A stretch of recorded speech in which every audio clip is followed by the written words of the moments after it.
Effectivement, l'idée a germé d'un besoin vraiment personnel qui était de recevoir le sacrement de réconciliation rapidement.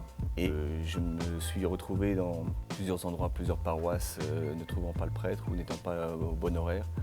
Et je me suis dit, c'est pas possible, autant d'internet, des nouvelles technologies, qu'on ne soit pas capable de mettre en relation un prêtre avec un pénitent rapidement.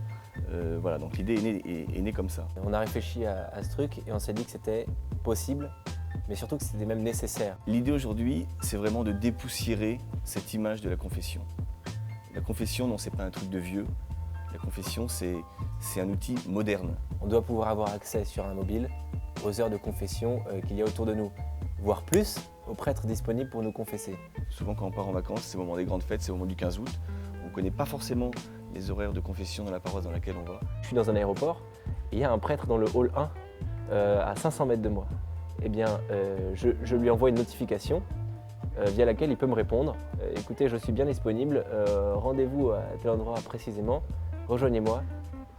Et puis je le rencontre, je me confesse. Vous êtes étudiant Erasmus, italien, et vous voulez vous confesser, vous savez vous confesser qu'en italien, et bien vous pouvez choisir le critère, par exemple, il y a un prêtre italien à 1 kilomètre de chez moi qui pourrait me donner le sacrement de réconciliation. Ce sont les prêtres eux-mêmes qui écrivent leur disponibilité et qui les actualisent.